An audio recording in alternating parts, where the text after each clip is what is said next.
하이델베르크 요리문답 37에서 39문답 함께 문답하도록 하겠습니다. 37문답입니다. 고난을 받아라는 말로 당신은 무엇을 고백합니까? 그리스도는 이 세상에 사셨던 모든 기간에, 특히 생의 마지막 시기에 모든 인류의 죄에 대한 하나님의 진노를 자신의 몸과 영혼에 짊어지셨습니다. 그분은 유일한 화목제물로 고난을 당함으로써 우리의 몸과 영혼을 영원한 저주로부터 구원하셨고, 우리를 위해 하나님의 은혜와 의와 영원한 생명을 얻으셨습니다.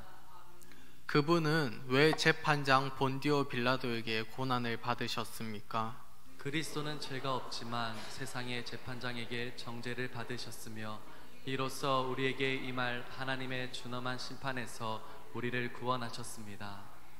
그리스도께서 십자가에 못 박혀 죽으심은 달리 돌아가신 것보다 특별한 의미가 있습니까? 그렇습니다. 십자가에 달린 자는 하나님께 저주를 받은 자이므로 그가 십자가에 달리심은 내게 임한 저주를 대신 받은 것이라고 나는 확신하게 됩니다. 이 시간 불의한 재판과 저주의 십자가라는 제목으로 함께 말씀을 나누겠습니다. 하이델베르크 요리문답은 성도가 믿는 믿음의 내용이 무엇이냐고 물었습니다. 그리고 그 대답으로 우리가 매주 고백하는 사도신경에 성도가 믿는 믿음의 내용이 잘 요약되어 있다라고 대답합니다. 물론 사도신경에 모든 믿음의 내용이 들어간 것은 아닙니다. 그러나 사도신경에는 충분한 믿음의 내용이 체계적으로 잘 요약되어 있습니다. 오늘은 순서를 따라서 사도신경 중에서 본디오 빌라도에게 고난을 받아 십자가에 못 박혀 죽으시고 부분을 다루고자 합니다. 처음 설교를 할 때처럼 심장이 두근두근합니다. 긴장을 해서이기도 하지만 또 한편으로는 십자가를 전하기 때문에 그렇습니다. 강단에서 십자가를 전할 때만큼 가슴이 두근거리는 순간은 없습니다. 특별히 오늘은 예수님께서 받으신 불의한 재판과 저주의 십자가에 관하여 묵상하고자 합니다. 바라기는 이 두근거리는 두근거림이 설교자인 저에게만 있는 것이 아니라 함께 말씀을 나누는 저와 여러분에게 가득하기를 주님의 이름으로 축복합니다. 먼저는 예수님에 관한 사도신경의 내용을 한번 고민해 보고자 합니다. 지난주에 우리는 그는 성령으로 잉태되어 동정녀 마리아에게 나시고 라는 부분을 함께 살펴보았습니다. 그 다음에 고백하는 것이 무엇입니까? 바로 오늘 우리가 함께 살펴볼 본디오 빌라도에게 고난을 받아 십자가에 못 박혀 죽으시고입니다. 그런데 조금 이상하다는 생각 해보신 적 없습니까? 예수님께서 이 땅에 동정녀 마리아의 몸에서 태어나셨습니다. 그런데 그 이후에 약 33년의 기간 동안의 삶이 있지 않습니까? 이 땅에서 수많은 이적을 행하셨습니다. 가르치셨습니다. 병든 자를 고치셨습니다. 제자들도 양성하셨습니다. 심지어 죽은 자를 다시 살리기까지도 하셨습니다. 그런데 사도신경은 그런 부분에 대해서 단 한마디도 언급하지 않고 예수님의 탄생을 고백한 이후에 바로 예수님의 죽음으로 넘어가고 있습니다. 물론 중요한 사역들이었습니다. 중요한 사역들을 행하셨습니다. 그러나 예수님의 가장 본질적인 사역, 가장 중요한 사역이 바로 이 십자가에서의 사역이었기 때문에 사도신경은 예수님의 탄생 이후에 바로 십자가 죽으심으로 넘어갑니다. 예수님의 33년의 이 세상에서의 시간을 한마디로 요약한다면 고난이라고 할 수 있습니다. 사실 예수님의 삶 전체가 고난이었습니다. 태어나시자마자 헤롯의 칼을 피하여 애굽으로 피신하셨습니다. 다시 유대 땅으로 돌아오신 이후에는 나사렛이라는 시골 동네에서 가난하게 자라셨습니다. 사역을 시작하신 이후에는 하나님의 아들을 거부하는 그 하나님의 백성들의 모욕과 멸시, 모함과 공개적인 거부를 당해야 했습니다. 그러나 우리가 너무도 잘 아는 것처럼 특별히 생의 마지막 시기, 곧 오늘 우리가 다룰 부분에서 예수님은 고난을 받으셨습니다. 그렇다면 그 고난은 무엇일까요? 오늘 우리가 함께 살펴볼 예수님의 고난은 크게 두 가지입니다. 첫째로 예수님은 불의한 재판을 받으셨습니다. 사도신경은 본디오 빌라도만을 언급하지만 사실 예수님은 그 전부터 불의한 재판을 받으셨습니다. 빌라도에게 잡혀가기 전에 예수님은 먼저 유대 종교 지도자들에게 잡혀가십니다. 당시 유대의 대제사장은 가야바라는 사람이었습니다. 그런데 예수님은 가야바가 아니라 과거의 대제사장이었고 또 지금 대제사장인 가야바의 장인인 안나스라는 사람에게 끌려갑니다. 다시 말해서 예수님은 공식적인 재판이 아니라 사적이고 임의적인 재판을 받고 계십니다. 그런데 안나스의 재판에서 예수님의 잘못이 밝혀지지가 않습니다. 요한복음 18장을 보면 안나스가 예수님에게 추궁합니다. 네가 가르친 것이 무엇이냐? 그런데 예수님께서는 내가 가르친 것은 이런 것이야 라고 대답하지 않으시고 나는 이미 공개적으로 많은 사람 앞에서 가르쳤다. 네가 그들에게 물어보라 라고 대답하십니다. 왜냐하면 이 안나스의 이 추궁이 마치 옛날 원님들의 재판처럼 네 죄를 네가 알렸다 하면서 예수님을 추궁하고 있는 것입니다. 예수님이 무슨 말씀을 하셨는지 찬찬히 들어보고자 하는 것이 아니라 네가 지금 잘못된 가르침을 전파했다고 실토하라고 질타당하고 계신 것입니다. 그래서 예수님은 공개적으로 이야기했으니 그들에게 들으라 라고 말씀하십니다. 그러면서 예수님은 이 재판에 관하여 이렇게 말씀하십니다. 요한복음 18장 23절입니다. 함께 읽겠습니다. 예수께서 대답하시되 내가 말을 잘못하였으면 그 잘못한 것을 증언하라. 바른 말을 하였으면 네가 어찌하여 나를 치느냐 하시더라. 아멘.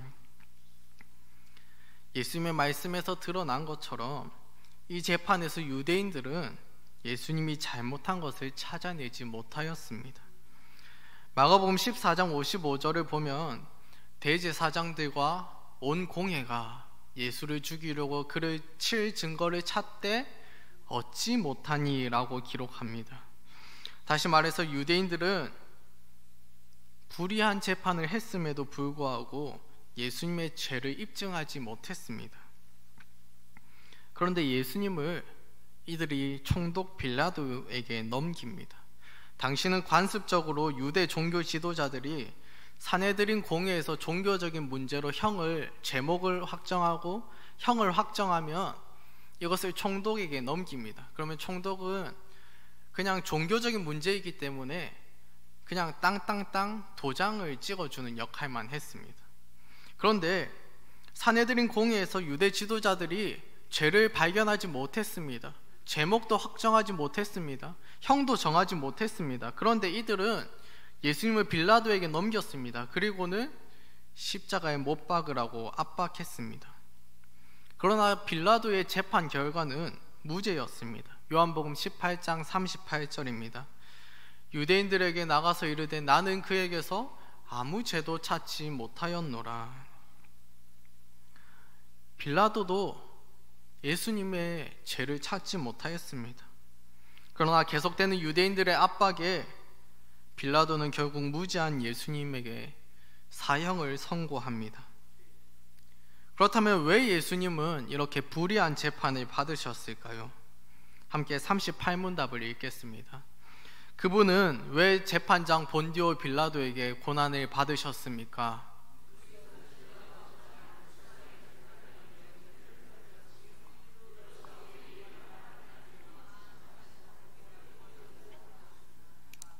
아멘. 38문답이 이야기하는 예수님께서 불의한 재판을 받으신 이유는 바로 예수님의 무죄함이 입증되기 위해서였습니다. 무죄 추정의 원칙 같은 이런 원칙은 애당초 없었습니다. 예수님을 죽이고자 하는 자들이 예수님을 죽일 증거를 찾는 재판들이었습니다. 총독 빌라도도 예수님의 잘못을 찾지 못했습니다. 심지어 마가복음을 보면은 거짓 증인들을 유대인들이 대동해서 예수님을 치고자 합니다. 그러나 그럼에도 불구하고 예수님의 죄는 입증되지 못했습니다. 이로써 예수님의 무죄가 온 천하에 입증되었습니다. 참으로 우리 주님은 무죄하신 분입니다.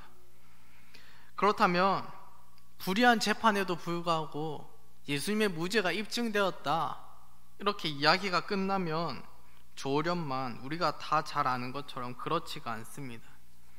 여기서 우리가 함께 볼 예수님께서 당하신 두 번째 고난, 바로 불의한 재판의 결과로 받으신 사형 판결이 나옵니다.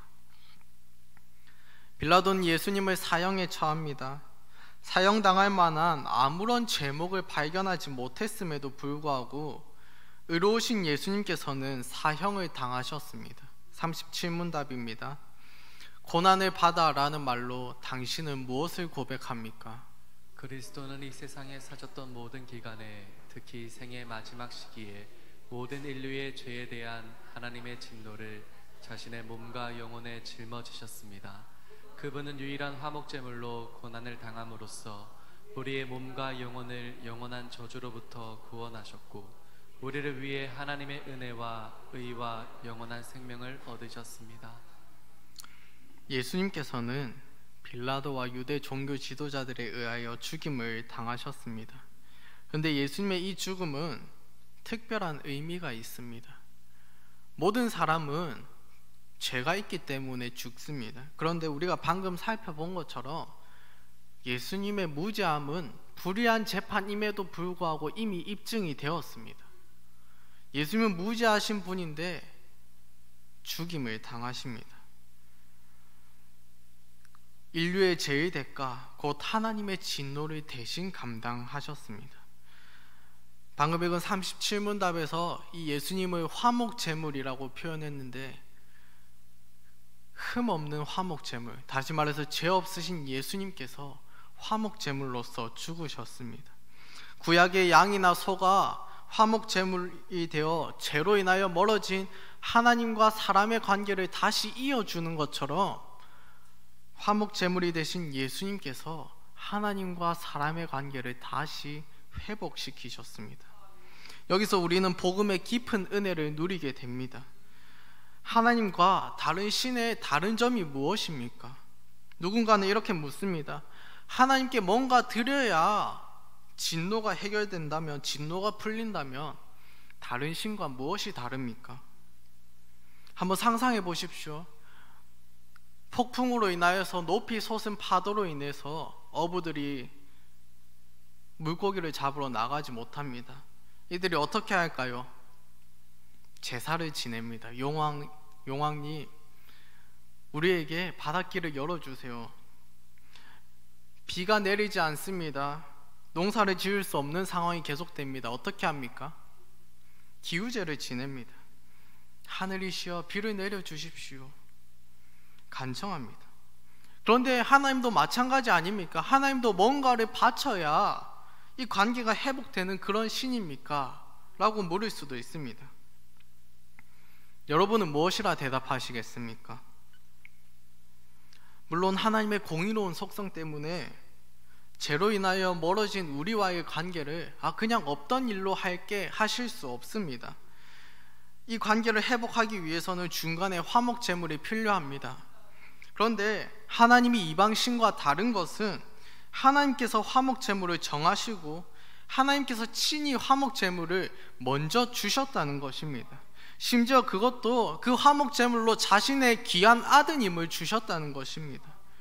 그 아드님을 죽음의 자리로 내어주셨다는 것입니다. 이것이 바로 복음의 은혜입니다. 세상의 신과 하나님이 궁극적으로 다른 많은 점들이 있지만 이 부분에서 특별히 다른 점입니다. 하나님과의 관계를 회복하기 위해서는 화목제물이 필요한데, 인간인 우리가 먼저 하나님께 화목제물을 갖다 바친 것이 아니라 하나님께서 먼저 흠없는 어린 양이신 예수님을, 아들을 화목제물로 우리에게 주셨다는 것입니다. 그렇다면 화목제물이신 예수님은 어떻게 죽으셨습니까? 구약에서 화목제물은 불에 태워서 하나님께 드렸습니다. 예수님이 화목제물이라고 했습니다. 그렇다면 화형을 당하시는 것이 예수님의 화목제물 되심을 더 잘 드러낼 것입니다. 당시에도 화형이 있었습니다. 그런데 우리가 다 아는 것처럼, 심지어 교회를 다니지 않는 사람들까지도 아는 것처럼 예수님은 화형을 당하시지 않았습니다. 십자가에 달려 돌아가셨습니다. 화목제물이신 예수님은 왜 화형이 아니라 십자가에 달려 돌아가셨을까요? 39문 답입니다. 그리스도께서 십자가에 못 박혀 죽으심은 달리 돌아가신 것보다 특별한 의미가 있습니까?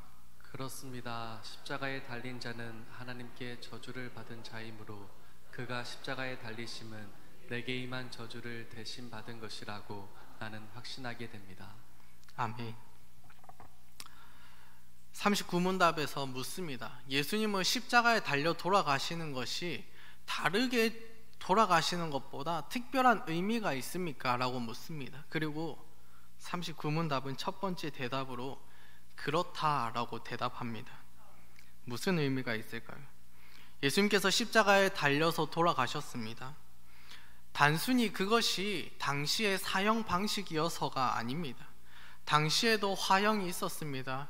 능지처참형이 있었습니다. 또 유대인 전통은 돌을 쳐서 죽이는 것입니다. 그런데 왜 예수님은 이런 방식들이 아니라 십자가에 달려 돌아가셨느냐? 이 질문입니다. 그것은 십자가에 달려 돌아가셔야만 하는 이유가 있기 때문입니다. 신명기 21장 23절입니다. 나무에 달린 자는 하나님께 저주를 받았음이니라. 하나님께서 나무에 달린 자는 하나님께 저주를 받았다라고 말씀하셨습니다. 그래서 구약의 이스라엘 백성들은 큰 죄를 지은 사람을 사형에 처했습니다. 그런데 사형에 처하고 나서 그 사형한 시체를 나무에 매달았습니다. 어떤 의미일까요?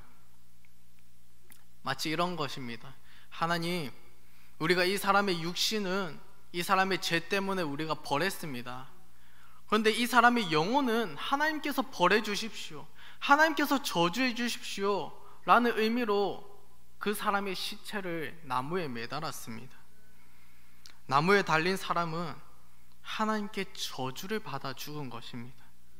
그런데 예수님께서 어떻게 돌아가셨습니까? 바로 나무에 달려 돌아가셨습니다. 예수님께서 십자가에 매달려서 돌아가셨기 때문에 오늘날에도 유대인들은 이 말씀을 기억하면서, 이 신명기 말씀을 기억하면서 예수님을 거부합니다. 저 사람은 구원자가 아니야. 저 사람은 하나님의 저주를 받아 죽은 자일 뿐이야. 그런데요, 맞습니다. 이분은 정확하게 하나님의 저주를 받아 돌아가셨습니다. 바울 사도는 이 신명기 21장 23절의 말씀을 인용하고 있습니다. 함께 갈라디아서 말씀을 읽겠습니다. 그리스도께서 우리를 위하여 저주를 받은 바 되사 율법의 저주에서 우리를 속량하셨으니 기록된 바 나무에 달린 자마다 저주 아래에 있는 자라 하였음. 아멘. 사실은 그 자리가 바로 우리의 자리였습니다. 하나님의 법을 어기고 죄를 지으며 살아온 우리이기 때문에 하나님의 진노와 저주를 받을 자리는 바로 우리의 자리였습니다. 그런데 하나님께서 그 자리에 우리 대신에 예수님을 세우셨습니다. 죄를 미워하시는 하나님의 선하심, 죄를 용납하실 수 없는 하나님의 그런 공의로우심, 이런 하나님의 속성들을 생각할 때 영원한 하나님의 진노, 심지어 저주를 받아 죽는 그 자리는 바로 저와 여러분의 자리였습니다. 우리가 죄를 지었습니다. 우리가 하나님께 반역했습니다. 우리가 하나님의 창조 세계를 어지럽혔습니다. 우리가 하나님을 대항했습니다. 그런데 하나님께서 우리가 아니라 귀하신 아드님 예수님을 화목제물로 그 십자가에 매다셨습니다. 모든 하나님의 진노를 쏟아 부으셨습니다. 모든 하나님의 저주를 쏟아 부으셨습니다. 죄를 향한 하나님의 그 어마무시한 진노가 그 십자가 그 모든 자리에서 쏟아졌습니다. 그래서 예수님은 나의 하나님 어찌하여 나를 버리시나이까 라고 절규하며 외쳤습니다. 예수님께서 다른 방식이 아니라 십자가 곧 나무에 달려 돌아가신 것은 죄인인 우리를 향한 하나님의 진노와 저주가 그만큼 크다는 것을 보여줍니다. 그리고 동시에 우리 대신에 하나님의 진노와 저주를 그 십자가에서 다 감당하셨다는 것을 보여줍니다. 여기서 우리는 복음의 은혜를 또 하나 누릴 수 있습니다. 나를 향한 진노요, 나를 향한 저주입니다. 근데 하나님께서 자기의 아들을 그 진노의 자리, 저주의 자리에 메어 다셨습니다. 그 진노와 저주를 다 감당하셨습니다. 예수님이 감당하신 고통은 단순히 육체적인 고통이 아니었습니다. 예수님은 십자가에 생각보다 오래 달리지 않으셨습니다. 물론 육체적 고통 어마어마하셨습니다. 그런데 예수님보다 오래 십자가에 달린 사람들이 많았습니다. 기록을 보면 십자가에 달려서 3일, 4일 동안 죽지 않고 살아있었던 사람들이 있었습니다. 과학적으로는 불에 타서 죽는 고통이 가장 끔찍한 고통이라고 합니다. 화형당한 사람들이 역사적으로 얼마나 많이 있습니까? 만약 예수님께서 당하신 고난이 육체적 고통이 전부였다면 우리는 예수님에게서 어떤 희망을 찾을 수 없을 것입니다. 그러나 그들이 아니라 예수님만이 우리의 구원자가 되시는 이유는 예수님께서 바로 이 영적인 고통을 감당하셨기 때문입니다. 죄를 미워하시는 하나님의 진노와 저주를 감당하셨기 때문입니다. 그리고 그 결과로 우리를 향한 하나님의 진노와 저주가 해결되었습니다. 다시 말해서 영원한 화목제물로서의 사역을 다 감당하셨습니다. 그래서 우리는 이제 더 이상 하나님 앞에 나아갈 때 죄인으로서 벌벌 떨며 나아가지 않습니다. 저주로 인하여서, 진노로 인하여서 벌벌 떨지 않습니다. 이미 예수 그리스도께서 그 십자가에서 다 감당하셨습니다 라고 우리가 고백하며 하나님 앞에 담대하게 나아가는 것입니다. 그래서 나의 죄가 클수록 더욱 십자가의 은혜를 찬양할 수밖에 없습니다. 십자가에서 우리 대신에 하나님의 진노와 저주를 감당하신 그 화목제물이신 예수님, 그분만이 우리의 유일한 믿음의 대상입니다. 이 진리 안에서 살아가는 저와 여러분이 되기를 주님의 이름으로 축복합니다. 말씀을 정리하고자 합니다. 우리는 본디오 빌라도에게 고난을 받아 십자가에 못 박혀 죽으시고 라고 고백합니다. 이 믿음의 고백을 통해 우리는 두 가지를 고백합니다. 첫째로, 예수님은 불의한 재판을 받으셨음에도 무죄함이 입증되셨습니다. 예수님은 죄가 없으신 분입니다. 흠 없으신 어린 양이십니다. 둘째, 그런 죄 없으신 분께서 불의한 재판의 결과로 십자가에 달려 돌아가셨습니다. 예수님은 십자가, 곧 나무에 달려 돌아가신 분입니다. 하나님의 저주를 받아 죽으신 분입니다. 죄를 향한 하나님의 진노와 저주를 우리 대신에 다 감당하셨습니다. 사실은 우리의 몫인 진노와 저주입니다. 그런데 예수님께서 다 감당하셨습니다. 이 고백이 바로 본디오 빌라도에게 고난을 받아 십자가에 못 박혀 죽으시고 라고 우리가 사도신경을 고백할 때마다 고백하는 믿음의 내용입니다. 사랑하는 울산 동북의 성도 여러분, 바라기는 우리가 우리 죄를 대신 지시고 하나님의 저주를 받아 죽으신 그 십자가의 은혜를 날마다 기억하며 살아갑시다. 사실은 그 저주가 우리의 것이었습니다. 우리를 향한 하나님의 저주와 진노였습니다. 이것이 처음에는 너무도 큰 감격으로 다가옵니다. 눈물을 쏟으며 죄를 회개하고 하나님 앞에서 그 십자가의 은혜가 너무 감격스러워서 입술에서 날마다 찬양이 흘러넘칩니다. 그런데 저만 돌아보아도 이것이 너무 익숙해져서 이 은혜를 잊을 때가 너무도 많습니다. 회사에 일이 바빠서, 가정에 할 일이 많아서, 세상에 즐길 것들이 많아서, 세상에 용무가 많아서, 육체가 피곤해서, 기타 여러 가지 이유를 대면서 너무도 자주 우리는 이 은혜를 잊어버리고 살아갑니다. 그래서 우리는 더욱 그 십자가 은혜를 계속해서 되새겨야 합니다. 복음의 은혜를 계속해서 되새겨야 합니다. 그렇지 않으면 우리가 이 은혜를 너무도 자주 잊습니다. 이 은혜를 너무도 자주 잃어버립니다. 이 소중함을 어느 순간인가 잊고 살아갑니다.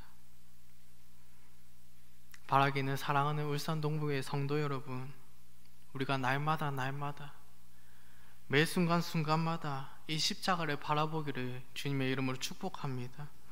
십자가를 바라볼 때마다 저 자리가 나의 자리다라는 사실을 기억하시기 바랍니다.